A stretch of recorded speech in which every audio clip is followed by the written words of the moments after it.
Fala aí, pessoal, tudo bem com vocês?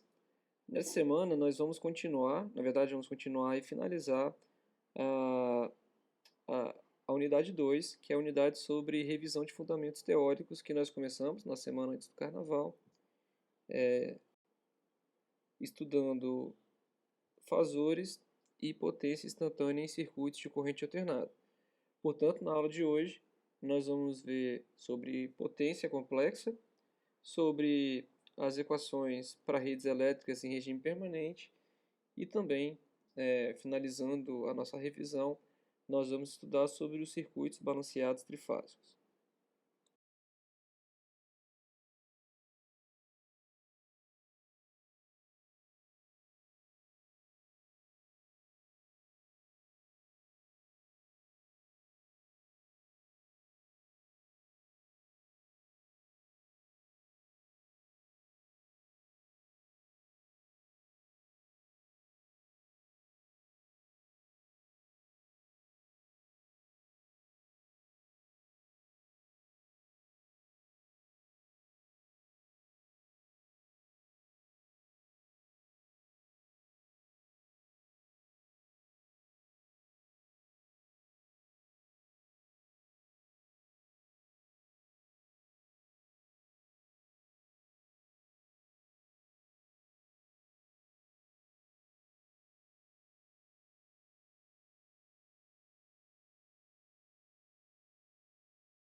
Bom, então nós vamos começar pelo fazendo a revisão sobre potência complexa. Esse tema ele também está no capítulo 10 do livro do Nilson. Bom, a potência complexa é, ela é a soma das potências ativa e potência reativa.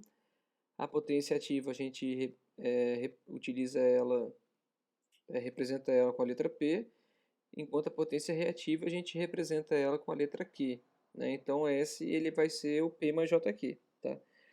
A potência complexa ela tem a mesma dimensão física da potência média ou da potência reativa. Tá?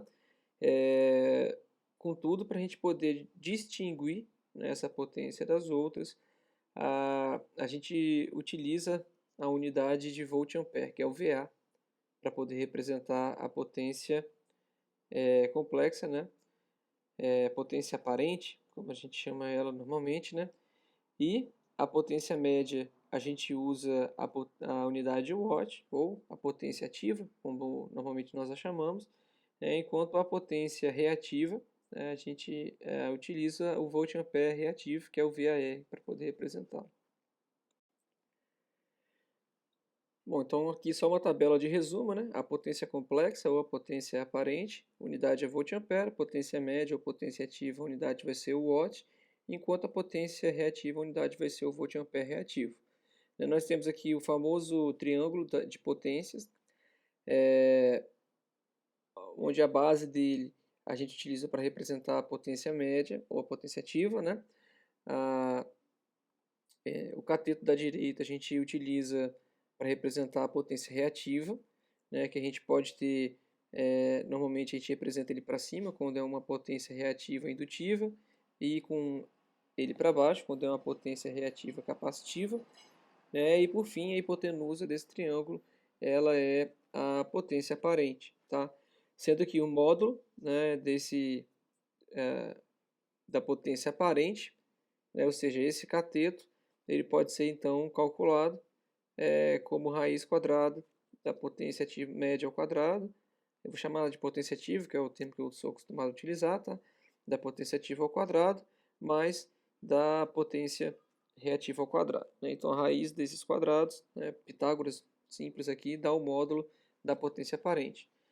E a tangente do θ, ele vai ser então a potência reativa sobre a ativa, né, utilizando as equações que nós vimos na aula passada, é dividir o valor máximo vezes a corrente máxima dividido por 2, vezes o seno de θv menos θi, né? Ou seja, o Q sobre P vai ser então a tangente de θv menos θi. Tá?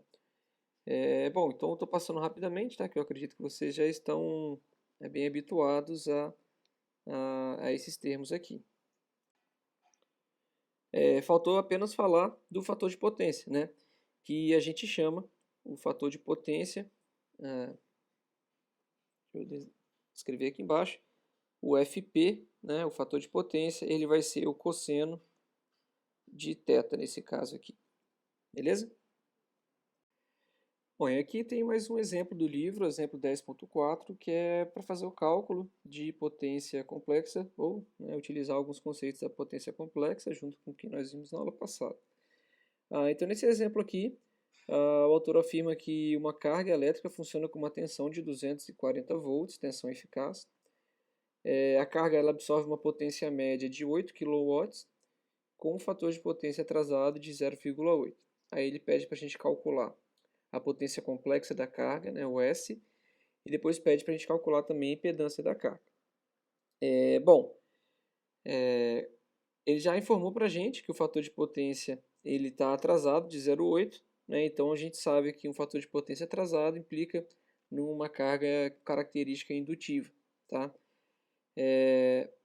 Nesse caso, né, então o sinal, né, da soma da potência aparente, né, vai ser positivo. Né, o sinal da potência reativa ali no nosso S vai ser positivo.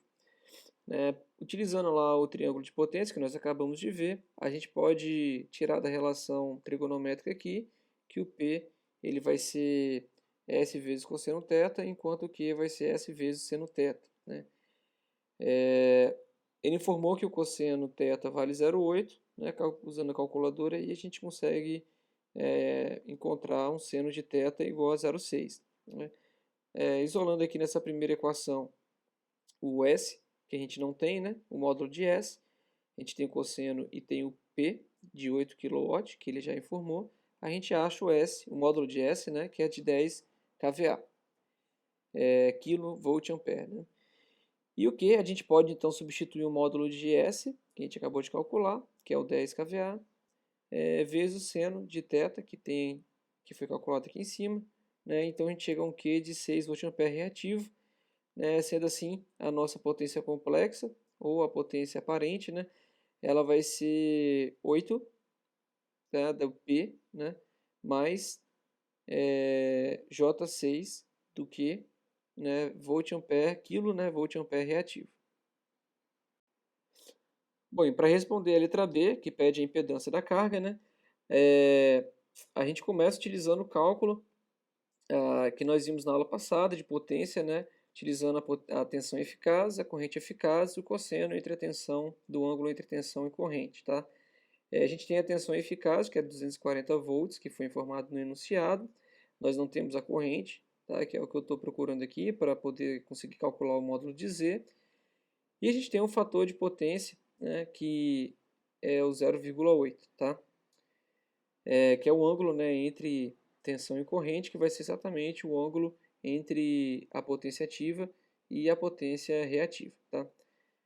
E eu sei também que a potência ativa ela é de 8 kW, né? Então, substituindo aqui, a gente vai ter o 240 vezes 0,8 I eficaz igual a 8.000 e chega então a um valor de corrente eficaz, perdão, um valor de corrente eficaz de 41,67 amperes, né? Como a gente já conhece o ângulo da impedância da carga, que vai ser exatamente o ângulo do fator de potência, é que como o fator de potência era 0,8, né, então a gente sabe que o arco cosseno de 0,8, calculando, né, o arco cosseno de 0,8, a gente chega então a um ângulo de 36,87 graus, tá? A gente sabe que esse ângulo ele é positivo, né, porque o fator de potência é atrasado, né, a carga indutiva. A gente calcula então o módulo da impedância, que vai ser exatamente a tensão eficaz dividido pela corrente eficaz, que a gente encontrou agora há pouco, né, e a gente chega então a um módulo de 5,76 ohm, tá? E então juntando, né, a gente pode montar aí o fasor, né, da impedância com um módulo de 5,76 com um ângulo de 36,87 ohm, né, e transformando isso para a forma retangular, nós temos então uma impedância que tem uma parte real de 4,608 ohm e uma parte imaginária de 3,456 ohm. Bom, agora nós vamos ver um pouco também das equações para redes elétricas em regime permanente que vocês estudaram. Esse tópico ele também está lá abordado no capítulo 10 do Nilson, né? Então recomendo que vocês, inclusive, tentem fazer algumas atividades lá para ver se vocês têm alguma dúvida, né? E lembrem do nosso horário de atendimento, que exclusivamente nessa semana vai ser às 15 horas da quarta-feira, tá bom? E que vocês também podem utilizar o fórum, toda semana eu deixo um fórum lá para vocês poderem enviar dúvidas, né? Fiquem à vontade. Bom, então agora com o que nós vimos hoje na aula passada, a gente consegue fazer também algumas deduções para poder fazer o cálculo de potência, tá? Na primeira delas, se a gente substituir então S igual ao cálculo da potência ativa, né, mais J o cálculo da potência reativa, né, resolvendo esse problema aqui, e transformando para fasor, né, no final, a gente chega que o S ele é o valor máximo de corrente vezes o valor máximo de tensão dividido por 2 com o ângulo da tensão menos o ângulo da corrente, né? Se a gente sabe que o V eficaz ele é igual ao V máximo dividido por raiz de 2, então a gente tem que o V máximo ele é igual a raiz de 2 o V eficaz. É o mesmo que a gente pode fazer com a corrente, né? Substituindo ali o Vm e o Im, raiz de 2 vezes raiz de 2 vai dar 2, aí corta com o meio que está ali multiplicando, e a gente chega então que o S pode ser calculado multiplicando o valor eficaz da tensão vezes o valor eficaz da corrente, e o ângulo dessa potência aparente vai ser o ângulo da corrente menos o ângulo da tensão. Bom, e esse resultado é importante porque se a gente conhecer então os fasores tensão e corrente, então utilizando o Euler de novo aqui, né, a gente consegue chegar à conclusão de que a potência ela pode ser simplesmente o fasor de valor eficaz vezes o fasor, o conjugado do fasor da corrente eficaz. Né? Considerando então um circuito onde a gente tem uma corrente eficaz e uma tensão eficaz alimentando esse circuito. E a mesma ideia pode ser aplicada se ao invés de a gente ter o valor eficaz, a gente tem lá os valores máximos de tensão e corrente, os fasores, né, de tensão e corrente, com a diferença que vai ser então metade, né, do fasor tensão vezes conjugado fasor corrente. Bom, essas equações anteriores aqui, ela tem diversas formas alternativas que são úteis, que são utilizadas, tá? Aqui a gente vai usar a forma com valor eficaz, tá? Porque são os mais comuns, né? Então a gente não costuma trabalhar com valor máximo, a gente costuma trabalhar sempre com valor eficaz. E a primeira dedução que a gente pode fazer a partir daquelas equações é substituindo o valor da tensão pelo produto da impedância vezes a corrente eficaz, né? Então, isso vai levar aqui a uma corrente eficaz ao quadrado vezes a impedância, tá? Separando a impedância em parte real e imaginária, a gente chega aqui no final com uma potência real e uma potência imaginária, tudo em função apenas da corrente, né? Então a gente fala que a potência ela pode ser calculada como o módulo da tensão eficaz ao quadrado vezes a resistência, potência ativa, e a potência reativa como o módulo da tensão da corrente eficaz ao quadrado vezes a reatância da carga, tá? De novo, eu posso substituir o valor de corrente eficaz, né, nas duas equações, né, pela corrente de máxima sobre 2, né, mas o que a gente costuma utilizar com maior frequência é sempre os valores eficazes. E aí uma outra forma de utilizar, ao invés de substituir a tensão pela corrente vezes a impedância, é substituir a corrente pela tensão eficaz dividido pela impedância. Tá? Então a gente chega então que a potência ela vai ser o módulo da tensão eficaz ao quadrado, dividido pelo conjugado da impedância, e separando aí em parte real e imaginária, a gente tem uma potência ativa, pode ser calculado como o módulo da tensão eficaz ao quadrado dividido por R, e uma potência reativa que pode ser calculado como o módulo da tensão eficaz ao quadrado dividido pela reatância. Tá? Sendo que o Q ele vai ser positivo quando a gente estiver calculando para o indutor, e ele vai ser negativo para quando a gente estiver calculando a potência para um capacitor, né? Ou um circuito que tem características mais capacitivas e um circuito que tem características mais indutivas no caso anterior. Bom, e aí para praticar um pouco esses conceitos, tá? A gente vai fazer um exemplo, que é o exemplo 10.5, né, que diz o seguinte. No circuito mostrado na figura 10.13, que é o que está no próximo slide, existe uma carga cuja impedância é 39 mais J 26 ohm, e ela é alimentada por uma fonte de tensão por meio de uma linha que tem a impedância de 1 mais J4 ohm. O valor eficaz, né, o mais comumente usado, né, o VRMS, o valor RMS da fonte de tensão é 250 volts. E aí ele pede aqui quatro coisas. Tá? A primeira, para a gente calcular a corrente IL e a tensão VL da carga. Depois, para calcular a potência média e a potência reativa fornecidas à carga. A potência média e a potência reativa fornecidas à linha, né, já que vai ter uma perda da linha, né? E calcular a potência média e a potência reativa fornecida pela fonte. Bom, então essa é a figura, né? Nós temos aqui uma fonte, tá, que está alimentando uma carga, que está representada aqui, né, através de uma linha, cuja impedância da linha está representada aqui. Tá? A carga, então, ela tem uma tensão de 250 volts eficaz, com ângulo zero, é a nossa referência. Nós temos, a fonte, né? Nós temos uma carga que tem uma parte real de 39 ohms e uma imaginária de 26 ohms, né? Ou uma resistência R de 39 e uma reatância de 26, tá? E nós temos uma linha com 1 ohm de resistência e reatância de 4 ohm, tá?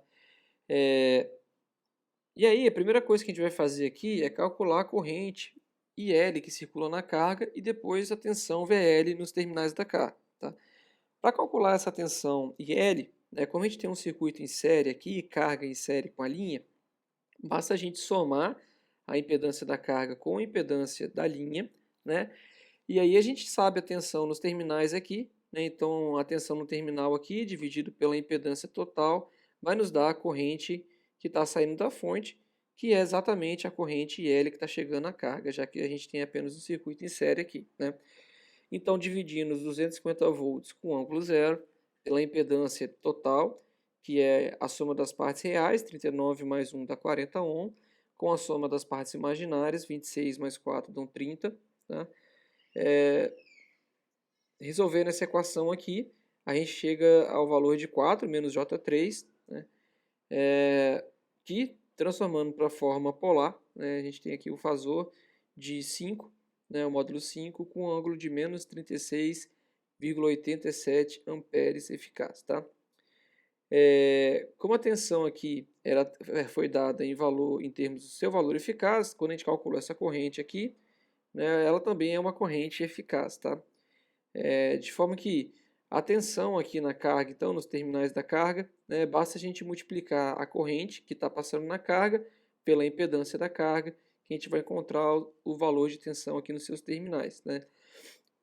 Então fazendo isso, 39, mais J26 vezes a corrente que a gente acabou de calcular, vai chegar aqui ao valor de 234 menos J13, que na forma polar dá 234,36 volts eficaz, com um ângulo de menos 3,18 graus. E isso era exatamente o que pedi na letra A, né? Então, a corrente na carga é 5 amperes, com ângulo de menos 36, e a tensão na carga é 234,36 volt eficaz, né? Então, a gente pode falar que a gente tem uma perda de tensão na linha, né, de 250 menos 234, aí 15 volts de alguma coisa, né? E esse aqui é um problema clássico de uma rede elétrica, né, de uma instalação residencial, por exemplo, né? Quanto mais cargas nós adicionarmos aqui, né, em paralelo com essa carga aqui, né, deixa eu desenhar um retângulo, ficar melhor, a gente vai aumentar a corrente que vai circular, né, o IL aqui, e a gente vai aumentar essa queda de tensão, fazendo com que esse valor VL aqui, né, considerando todas as cargas em paralelo, ele seja cada vez menor. E aí a gente tem, quando a gente tem uma instalação mal projetada, quando a gente percebe que acionando uma carga de potência maior, como o chuveiro, por exemplo, a gente consegue perceber variação de iluminação onde utiliza lâmpada incandescente, por exemplo, ou lâmpadas que são sensíveis à variação de tensão. Tá? Bom, já na letra B, ele pede para calcular a potência média, a potência reativa, né? E aí, para a gente calcular, né, essas potências, a gente pode utilizar a equação, né, que diz que a potência aparente ela vai ser o VL vezes o conjugado de L, né? Lembrando que a gente está trabalhando com valor eficaz aqui, tá? Então, multiplicando o VL, que a gente calculou ali atrás, vezes o IL, né? Observe que aqui é o valor conjugado, né? Então, lá atrás nós tínhamos o valor de IL como 4 menos J3. Então, aqui na hora de calcular, eu utilizo 4 mais J3. A gente chega aqui a um valor de potência aparente de 975 mais J 650 volt-ampere. E aí, né, desse resultado aqui, a gente tira que a potência média, ou a potência ativa, né, é 975 watts, enquanto a potência reativa é 650 volt-ampere reativo. A letra C pede para a gente fazer o mesmo cálculo, só que agora considerando o que é consumido pela linha, né, que liga a fonte à carga, e aí a gente vai utilizar as equações que a gente deduziu agora há pouco, que diz que a potência é o módulo da corrente ao quadrado, vezes a resistência, e a potência ativa, né, e a potência reativa é o módulo da corrente eficaz ao quadrado, vezes a reatância da carga, que no caso aqui, na verdade, é a linha. Né? Como a nossa linha era 1 mais J4, então a gente vai ter a potência ativa como 5 ao quadrado vezes 1, que dá 25 watts, e a potência reativa como 5 ao quadrado vezes 4, que dá 100 volt-ampere reativo. Né? Então aqui é importante observar que como a gente tem que a potência reativa associada à linha, ela vai ser positiva, porque a reatância da linha é indutiva. E por fim, né, na letra D, pede para a gente determinar então a potência média e a potência reativa que é fornecida pela fonte. Então, o mais fácil de se fazer nesse caso em específico é que, como a gente sabe já o que é consumido pela carga e o que é consumido pela linha, né, o que a carga está fornecendo é exatamente o que está sendo consumido, né? Então, nesse caso, vai ser o 25 mais J100 da linha, mais o 935 mais J650 da carga, que dá uma potência de 1000 mais J750. E aí a gente representa esse valor com sinal de negativo, né, para representar que essa potência está saindo da fonte e está alimentando a carga, né? A Olivia escreve o seguinte, né, que o sinal negativo é inserido sempre que a referência de corrente estiver no sentido de uma elevação de tensão. Tá? Ou seja, eu estou alimentando, né, as cargas como a fonte, então a gente coloca o negativo para dizer que a potência está saindo da fonte. Uma outra forma de calcular, então, é multiplicar direto, né, a tensão da fonte, que é 250, tá usando o valor eficaz, né, vezes o conjugado da corrente, que a gente calculou lá no começo, que é o 4 menos J3, né, o conjugado é o 4 mais J3, que dá então 250 vezes o 4 mais J3, a gente chega ao valor 1000 mais 750, que é exatamente o que nós encontramos somando as potências que nós já havíamos calculado, tá bom? E aí, lembrando, né, o sinal negativo aqui está dizendo então que essa fonte está fornecendo potência para o nosso circuito. Bom, vamos fazer também agora o exemplo 10.6. Esse exemplo é bem interessante porque tem diversos conceitos aqui, inclusive a correção de fator de potência, tá? O problema diz o seguinte: as duas cargas do circuito mostrado na figura 10.14, que é essa figura aqui ao lado, podem ser descritas da seguinte forma.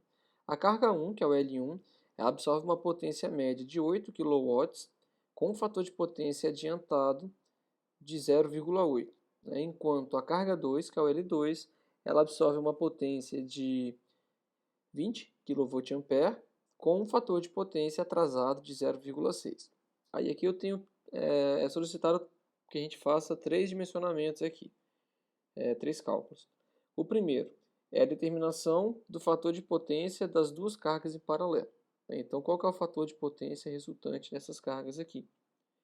Depois, determinar a potência aparente necessária para alimentar as cargas, né?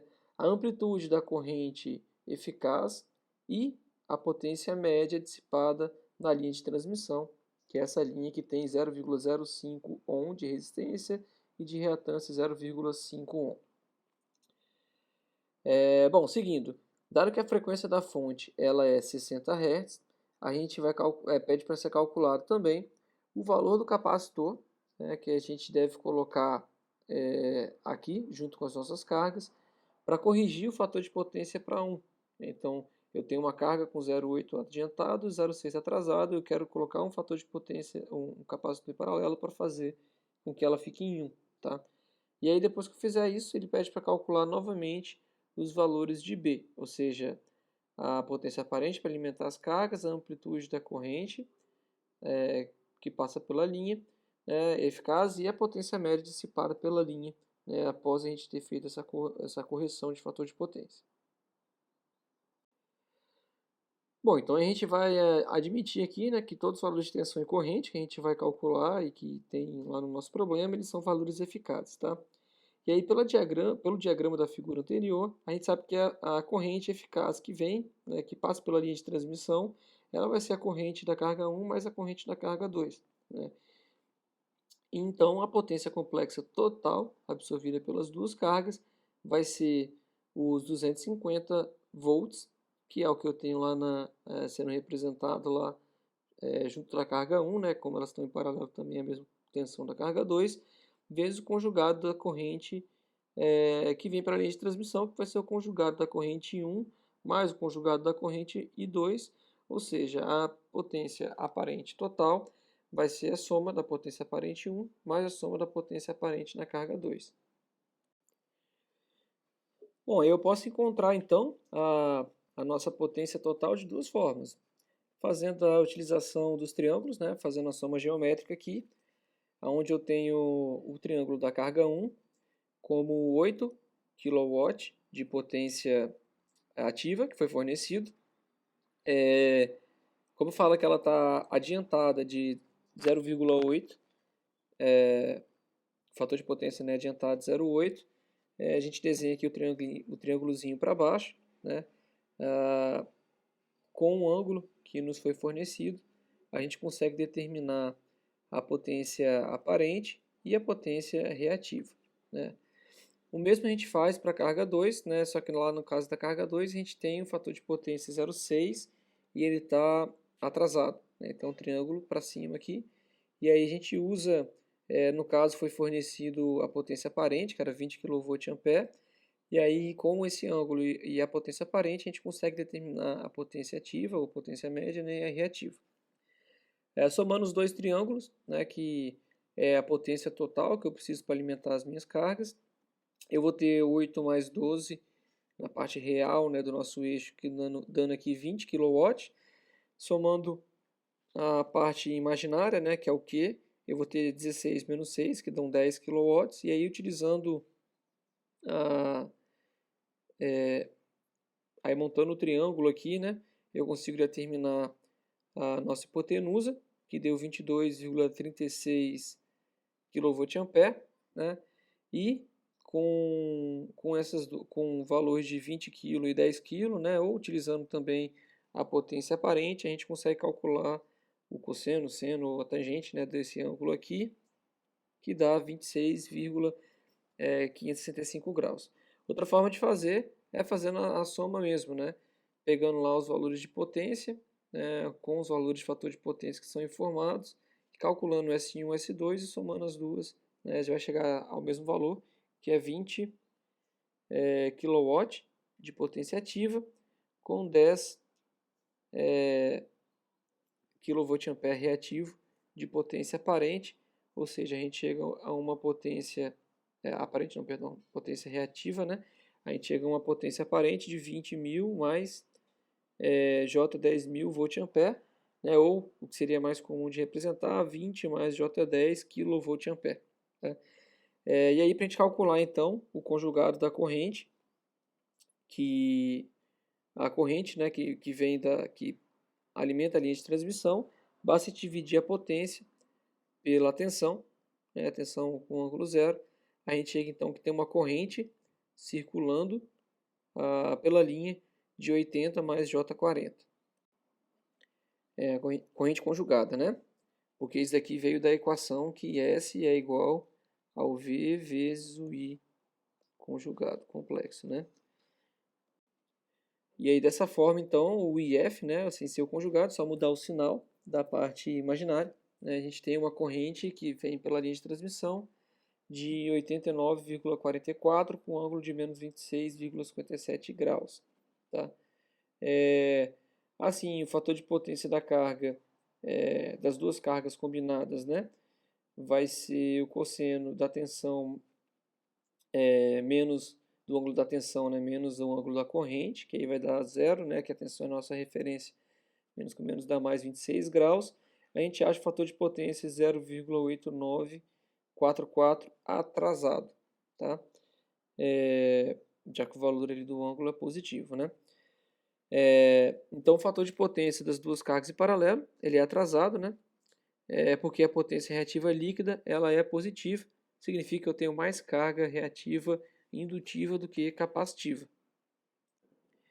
Bom, e na letra B, a potência aparente é solicitada para ser fornecida as duas cargas. Para eu descobrir o módulo dessa potência, basta eu pegar o 20 mais o J10, que a gente calculou ali atrás, né, somando os dois triângulos, e aí eu chego ao módulo de 22,36 kVA. Tá?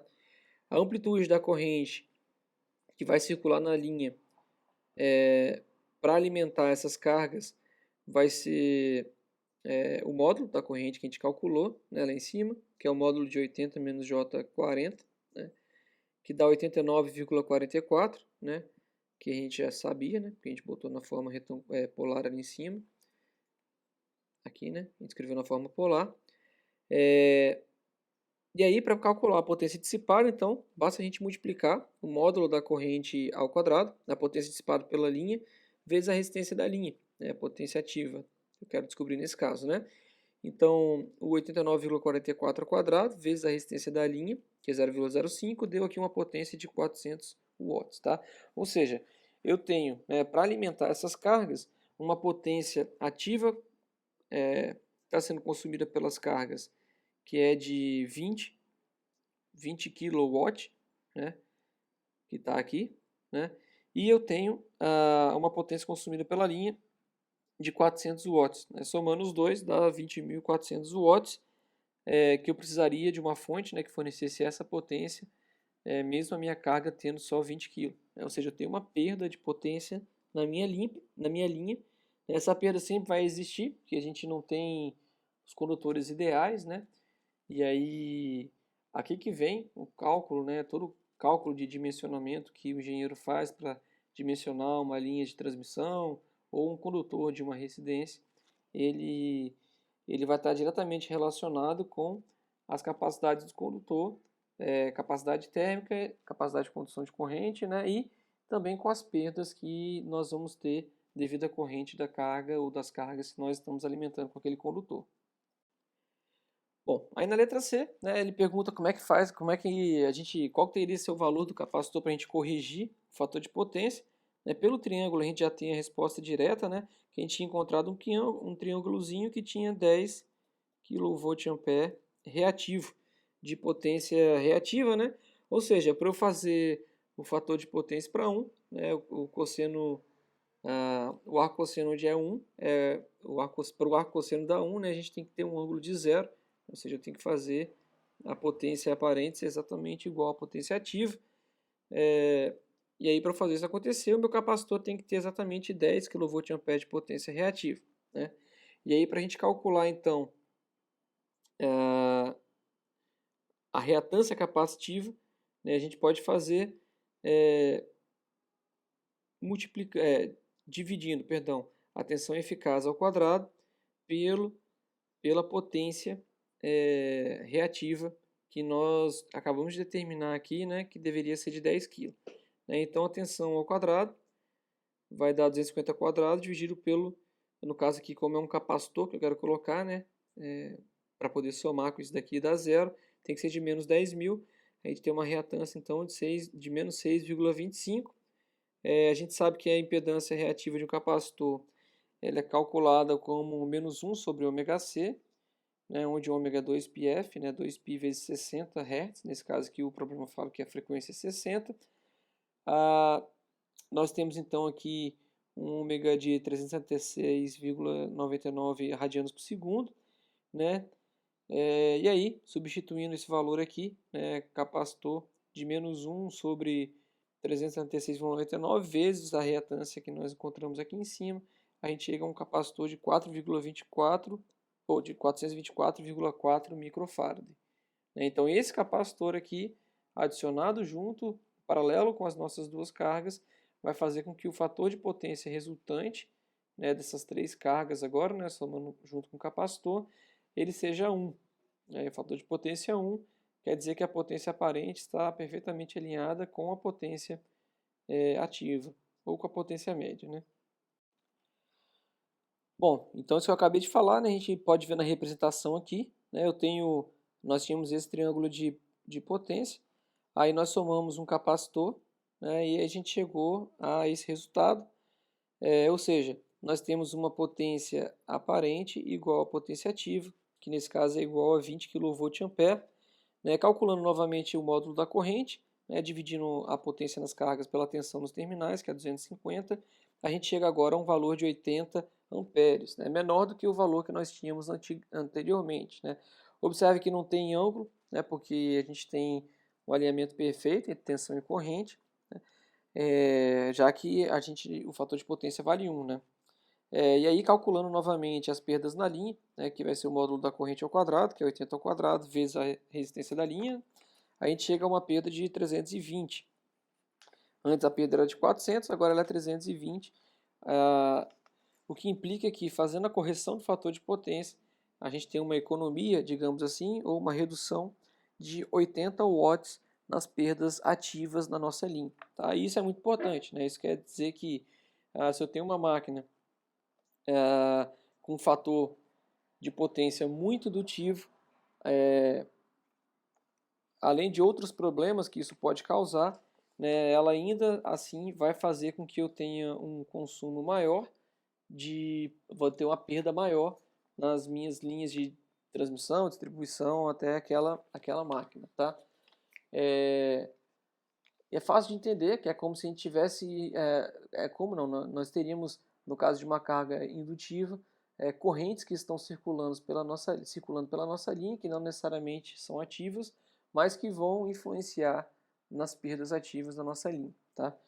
E é por isso que a EDP, né, quando a gente tem uma indústria, né, ou um empreendimento de grande porte, ela cobra multa, né, quando o fator de potência ele é muito indutivo, né, normalmente, né, das 6 da manhã até as 10 da noite, e muito capacitivo das 10 da noite até as 6 da manhã, né, e aí o muito capacitivo ou muito indutivo é pelo mesmo motivo, né, ambos vão influenciar no aumento da perda nas linhas de distribuição e transmissão.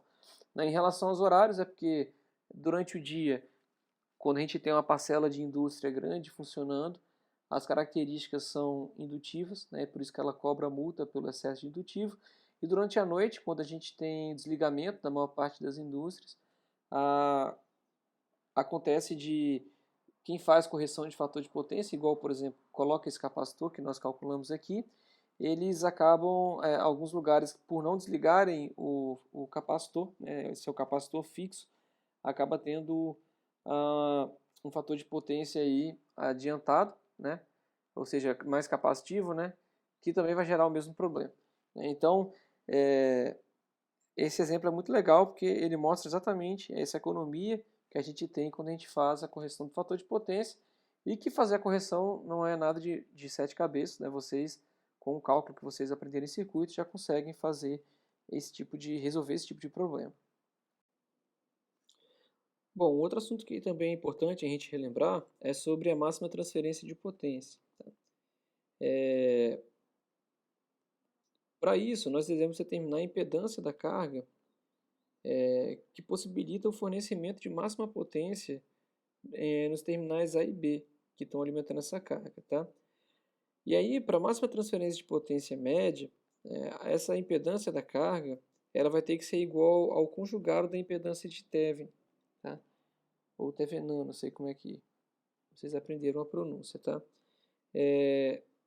Então a gente sabe que o ZL aqui, né, para máxima transferência de potência, ele tem que ser igual ao conjugado do Z de Thevenin.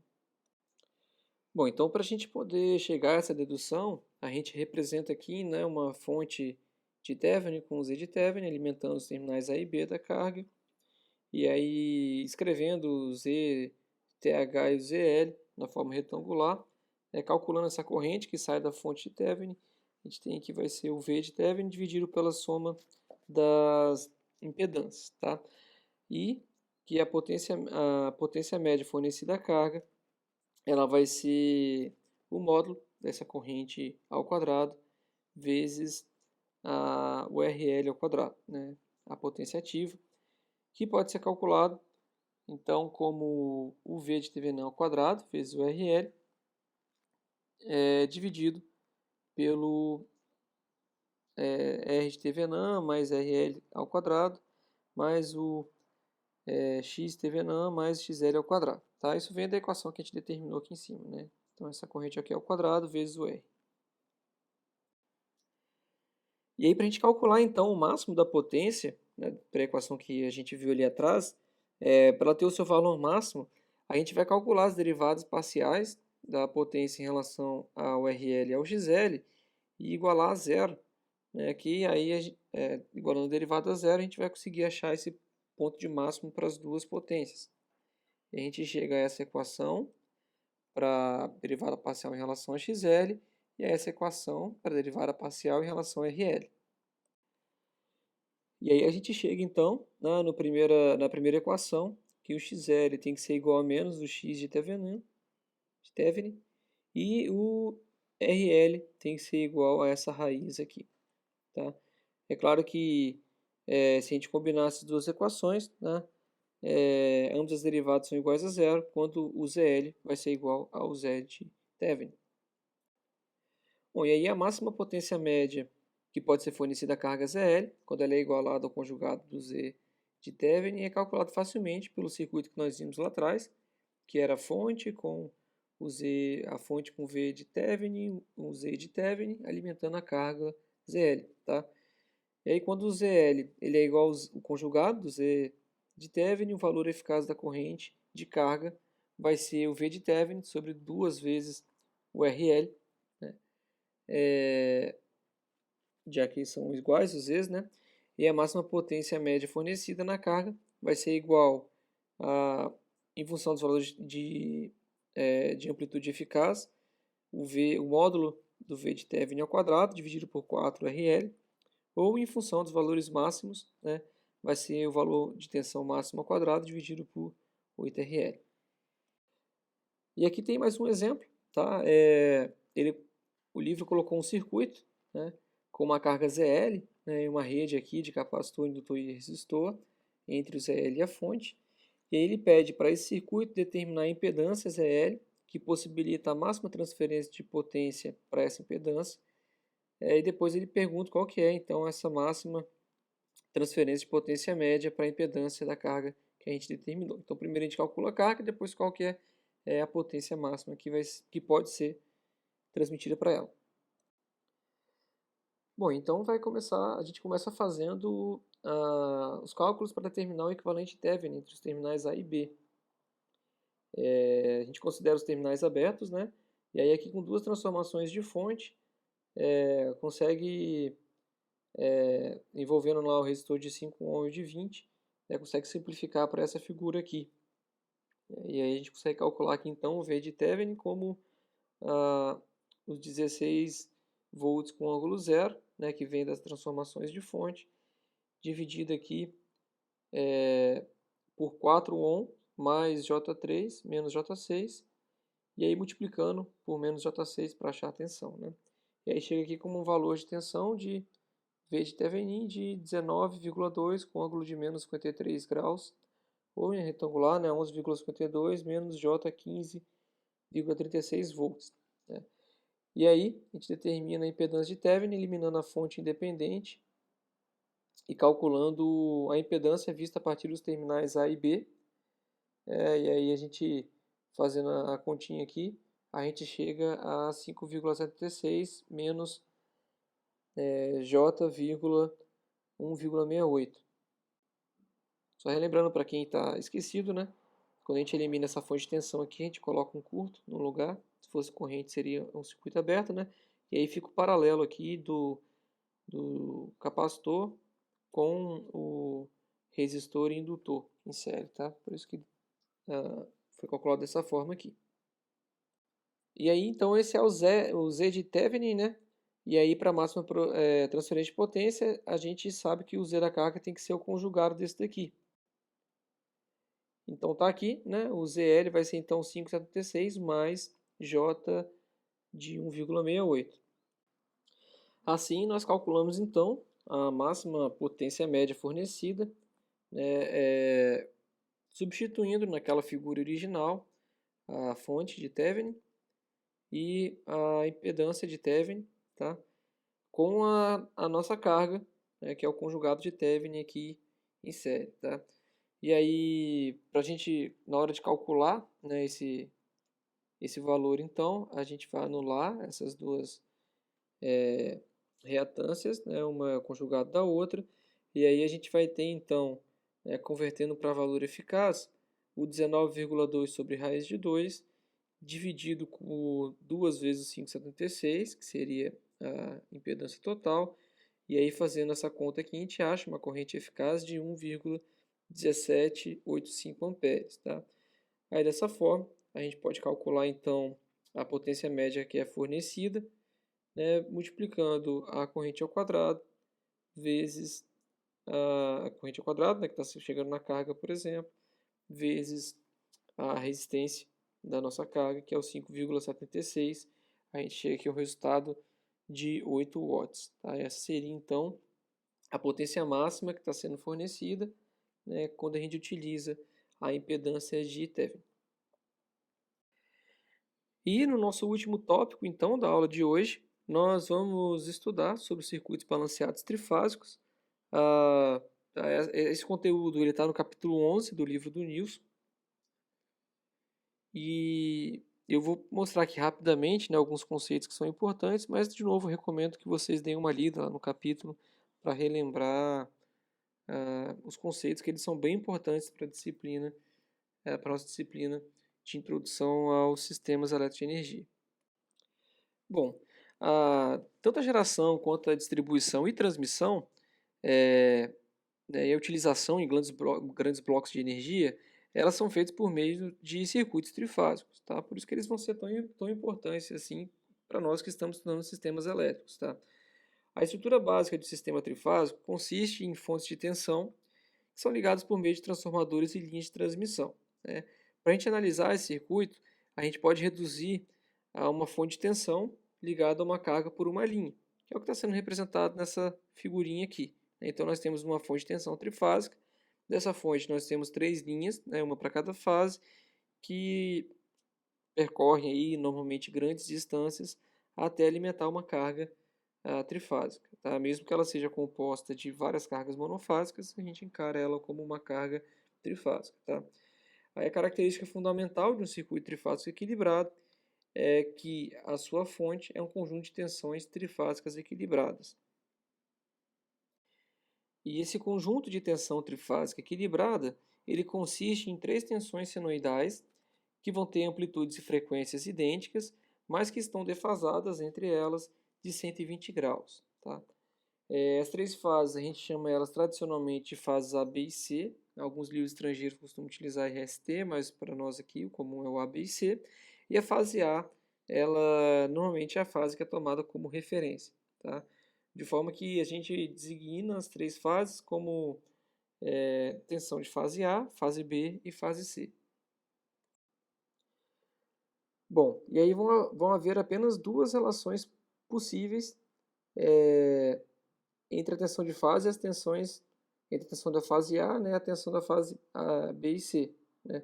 A gente chama de sequência positiva ou sequência ABC, quando a gente tem a fase A, né, tomando ela como referência, 0 graus, a gente tem a fase B a menos 120 graus e a fase C a 120 graus, né, ou seja, a fase B está atrasada em relação à fase A e a fase C adiantada em relação à fase A. E nós temos também a sequência ABC ou a sequência negativa, que é quando a gente tem o inverso, né, a fase B adiantada em relação à fase A e a fase C atrasada em relação à fase A.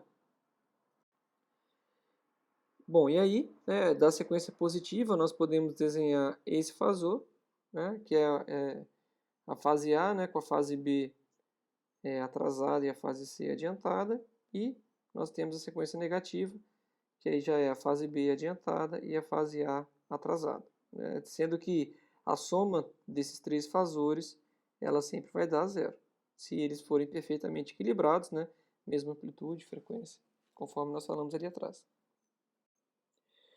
Bom, se a gente conhece a natureza de um conjunto de tensões trifásicas equilibradas, a gente pode mostrar então o primeiro princípio simplificador, que é o seguinte: se a gente conhece a sequência de fases, né, se é sequência positiva ou negativa, e a gente conhece uma das tensões, a gente consegue então, né, partindo do pressuposto do equilíbrio trifásico, conhecer o conjunto inteiro. Tá? No caso do sistema trifásico equilibrado, a gente pode concentrar na determinação da tensão ocorrente referente a uma fase, e aí, uma vez que a gente conhece ela, a gente determina as outras. Né? Então, simples dessa forma. Bom, uma fonte de tensão trifásica normalmente é feita por um gerador, né, com 3 enrolamentos separados, são distribuídos ao longo da periferia do estator, né, fisicamente defasado entre eles de 120 graus, de maneira que cada enrolamento constitui uma fase, e aí, por consequência, né, na geração, a gente vai ter as 3 fases defasadas de 120 graus entre elas. Tá? E vão existir 2 formas de nós interligarmos os enrolamentos de cada uma das fases, né, de nós interligarmos esses enrolamentos para formar a fonte trifásica. A gente pode interligá-los com a chamada configuração Y, ou configuração estrela, que é essa daqui. onde a gente pode ter ou não o centro da estrela disponível como condutor neutro, e nós podemos fazer ligação em triângulo ou delta, que é essa ligação aqui. Observe que nessa ligação a gente não tem a disponibilidade do neutro.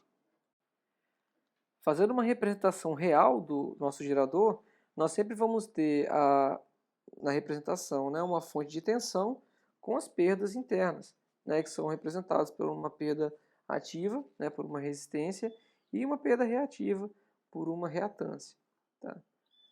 E aí, né, se nós associarmos em estrela, nós teremos um arranjo dessa forma, com as fontes e as reatâncias e resistências. Se for em triângulo, nós teremos um arranjo dessa segunda forma aqui. Bom, eu vou ver agora com vocês algumas formas de nós interligarmos fontes, né, trifásicas, que nós vimos que podem estar arranjadas em estrela ou em triângulo, em Y e delta, com cargas, né, que também poderão estar arrumadas em Y ou em delta. Tá? Então, o primeiro que nós vamos analisar aqui é a análise do circuito YY, tá? Ou estrela-estrela. Então, nós temos aqui a nossa fonte, né, sendo alimentando, uma carga que está ligada em Y também. E aí nós temos aqui uma rede que faz a conexão entre fonte e carga. E aí nós temos as impedâncias que estão envolvidas nessas conexões. Tá? Nós temos a fonte, o VA'(N), né, que é a tensão da fonte em relação ao N, que é o neutro, que é o centro da estrela. Nós temos o Z do gerador, que é o ZGA, estou analisando só a fase A. Nós temos o Z1A, que é o Z que conecta a fase A, conecta a fonte, né, à carga na fase A. E nós temos o ZA, que é a impedância da carga para a fase A. É o mesmo para todas as outras fases. E nós temos o condutor neutro, que não tem impedância de carga e de fonte, tem apenas a impedância da linha que interliga os dois neutros, que é o Z0 aqui. Bom, que eu já havia até comentado, né? Essas impedâncias internas, o ZG, né, de A, B e C, estão associados ao enrolamento de fase do gerador. O Z1A, Z1B e Z1C, a impedância das linhas que estão ligando a fase da fonte à carga. O Z0 é a impedância do condutor neutro, que liga o neutro da fonte com o neutro da carga. E a impedância de carga, e o ZA, ZB, ZC é a impedância de carga para cada fase. Bom, tomando como referência então esse ponto, né, nós podemos calcular todas essas correntes que estão envolvidas aqui. Né? Então, a corrente neutra seria a tensão nesse ponto, menos aqui, que é zero, né? Dividido pelo Z0. Né? A corrente dessa fase aqui seria o Vn menos o Van, que é a tensão nesse ponto, né? Dividido pelas impedâncias que nós temos aqui, que é o ZGA mais o Z1A mais o ZA, e é o mesmo para as outras, né? Então, pela lei de Kirchhoff lá, né, a soma das correntes ela deve ser igual a zero. Sendo que essa equação ela pode ser simplificada, se a gente tem um circuito trifásico equilibrado, né? Desde que as fontes de tensão elas formam um conjunto de tensão trifásico equilibrado, as impedâncias de cada fase da fonte de tensão sejam as mesmas, e a impedância do condutor em cada linha também é a mesma, e também a impedância de cada fase da carga for a mesma. Usando então essas considerações, né, nós chegamos que o VAN mais VBN mais VCN sobre o ZFi, sendo que o ZFi é o ZA mais Z1A mais ZGA, que deve ser igual para todos, né? Tem que ser igual ao Vn, que multiplica 1 sobre Z0 mais 3 sobre o ZFi. Esse Vn, tá? Na verdade, essa impedância do zero, né, o Z0, o seu valor não traz nenhum efeito no equilíbrio do sistema, né, e o único valor que vai satisfazer essa equação é o Vn igual a zero e a corrente de neutro igual a zero. E aí nós temos então, né, as três correntes, né, o IAzinho Azão, o Bzinho Bzão, o Czinho Czão, tá? As três correntes de linha, elas formam um conjunto equilibrado de correntes trifásicas, isto é, a amplitude e a frequência da corrente em cada linha, elas são iguais à amplitude e frequência das correntes nas outras linhas, e elas estão apenas defasadas de 120 graus entre elas. Tá? Esse é o efeito do equilíbrio no sistema trifásico. E uma vez que a gente tem, então, um sistema que ele é equilibrado, a gente pode representar esse sistema através do chamado circuito monofásico equivalente, tá? Que é um circuito monofásico que vai ser equivalente ao trifásico, desde que a gente considere, né, que ele seja realmente equilibrado, representado por uma fase com as impedâncias, né, de gerador, de linha e de carga, né, com o condutor neutro interligando as duas. Né? Isso daqui fornece para a gente o valor da corrente de linha, mas lembrando que é um valor apenas para uma fase, nesse caso aqui apenas para a fase A. Bom, e aí só ressalvando, né, que nesse modelo aqui, né, apesar de a gente pensar, né, que esse Iazinho, Azão vai passar pelo neutro também, tá? Ele não é assim, tá? Ele não tem corrente de nêutron no circuito trifásico equilibrado. E aí você tem que imaginar sempre que as fases elas são defasadas entre elas, tá, pessoal? É por isso que a gente não vai ter, né, no equilíbrio perfeito, o retorno pelo neutro. E uma vez que a gente conhece a corrente de linha, né, calcular as tensões de fase, calcular as tensões, né, tanto de fase quanto de linha, é relativamente simples, tá? A tensão fase-fase, que seria o VAzão, VBzão, ela vai ser o VAN menos o VBN. Utilizando a sequência ABC e a fase A como referência, o VAN ele é o VΦ com o ângulo zero, né, utilizando ele como referência, e aí adotando a sequência positiva, nós vamos ter o VBN com o ângulo de menos 120 e o VCN com o ângulo de mais 120. Aí substituindo então o VAN e o VBN no cálculo do VAB, a gente chega que o VAB é igual a raiz de 3 do VΦ com ângulo de 30 graus. E aí fazendo o mesmo para o VBC e o VCA, a gente vai achar um VBC com ângulos de menos 90. Né? Observe que entre o VAB e o VBC temos ainda os 120 graus. Tá? E também calculando para o VCA, né? Observando novamente, né, a defasagem de 120 graus entre o VAB e o VCA. E aí daqui vem algumas observações importantes que vocês já estão acostumados, na verdade, a utilizar, que a tensão de linha ela é a raiz de 3 da tensão de fase, tá? E também que nós temos, que eu comentei, né? Continuamos com 120 graus de defasagem no sistema equilibrado. E por fim, que o conjunto de tensões fase-fase ele vai estar 30 graus adiantado em relação ao fase neutro. Desenhando num diagrama aqui de fasores, né? Colocando como referência o VAN, nós vamos ter então o VAB 30 graus adiantado em relação ao VAN, o VCA 30 graus em relação ao VCN e o VBC 30 graus em relação ao VBN.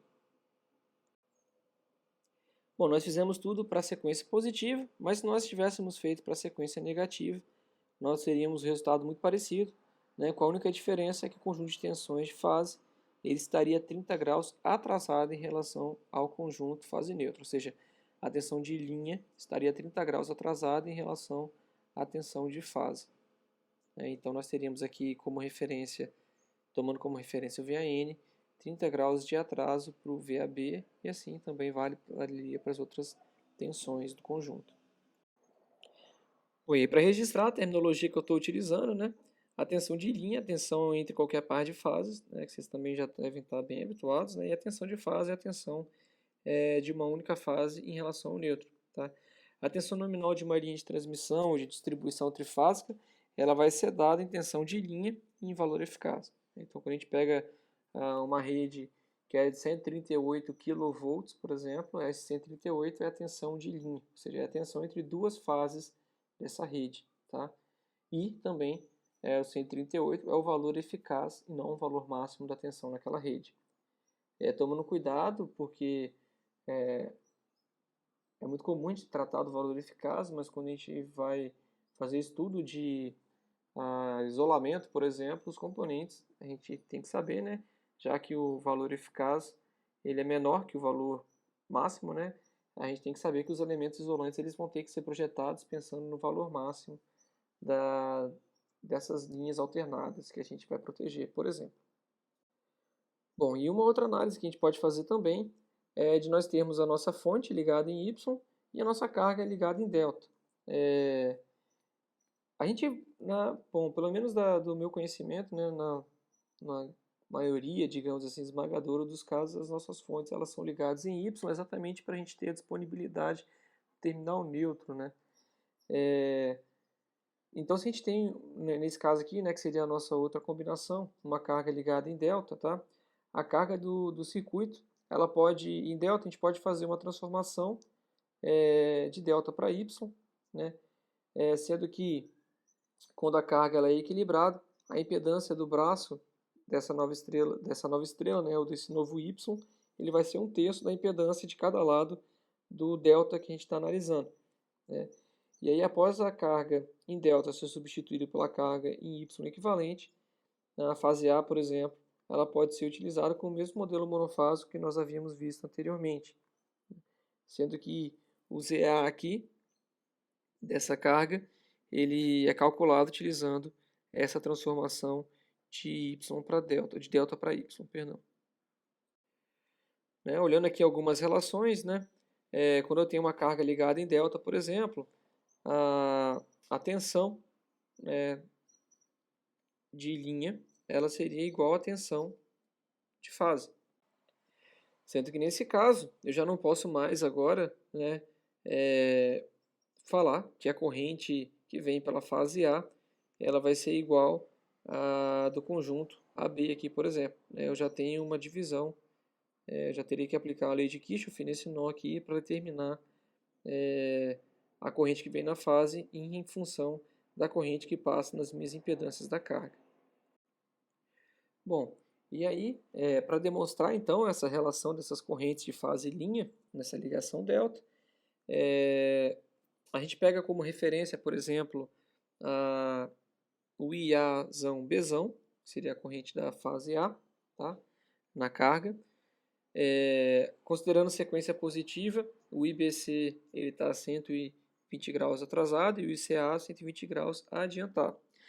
O Iazinho Azão, que é o que vem da fase A, da linha A, né? Ele vai ser então essa corrente menos essa corrente, né? A lei de Kirchhoff ali. E aí, né, calculando aqui, né, a corrente de fase com ângulo zero e a corrente de fase daqui com ângulo de 120. Lembrando que as correntes de fase são iguais, porque a gente está considerando uma carga equilibrada, tá? Então, somando, na verdade, subtraindo, né, esses vetores, né, já que essa corrente está no sentido contrário dessa daqui, né, essa corrente aqui é um sentido e essa em outro, a gente chega a um valor de raiz de 3 e de fase com ângulo de menos 30 graus. Né? E aí, fazendo o mesmo para as outras fases, a gente vai também sempre achar esse raiz de 3. E aí, observando aqui os ângulos, a gente vê que eles estão sempre defasados de 120 graus um do outro e que eles estão atrasados 30 graus em relação à corrente de fase. Então, escrevendo aqui essas conclusões, né, a gente percebe que o módulo da corrente de linha ele é raiz de 3 vezes maior que o módulo da corrente de fase, tá?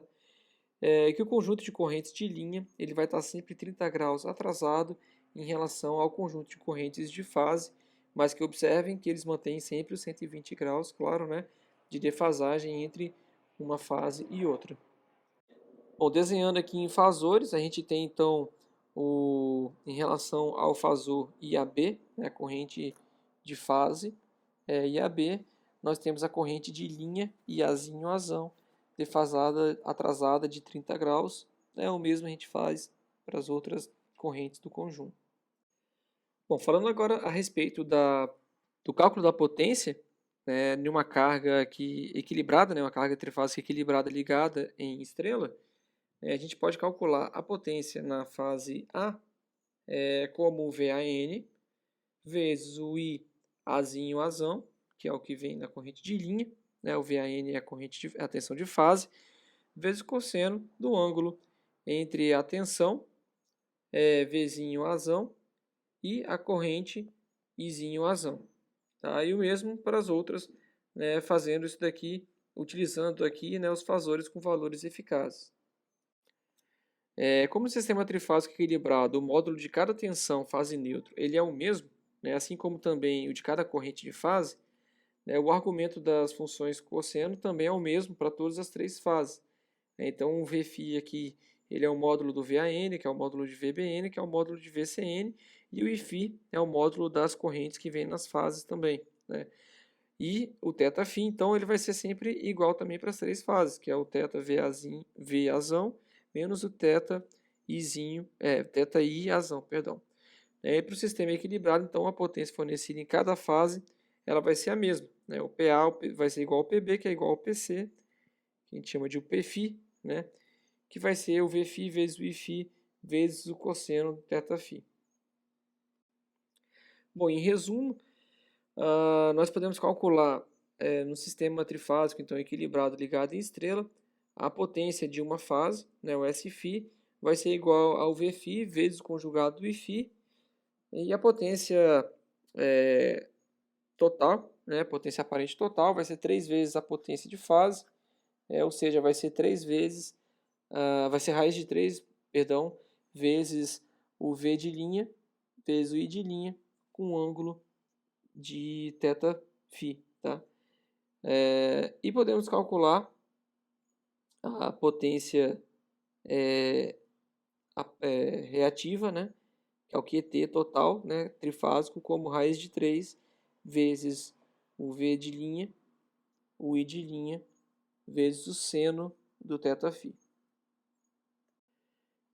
Se ao invés da carga ligada, equilibrada, né, ligada em estrela, nós tivermos ela ligada em triângulo, né, o cálculo da potência reativa complexa vai ser basicamente o mesmo para uma carga ligada em estrela. Então a gente pode multiplicar aqui a potência na fase A por VAB vezes o módulo, né, de VAB vezes o módulo de IAB vezes o cosseno do ângulo, né, entre tensão e corrente, né, considerando aqui também valores eficazes. Bom, como na carga equilibrada os valores de tensão e corrente são iguais, né, os módulos de VAB, VBC e VCA a gente chama aqui do Vφ e do Iφ.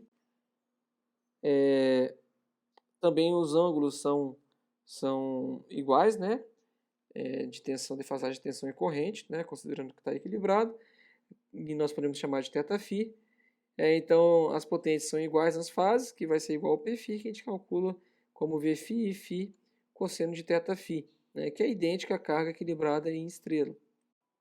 E aí, em relação à potência total, nós temos então que a potência ativa total é raiz de 3 V de linha e de linha cosseno φ.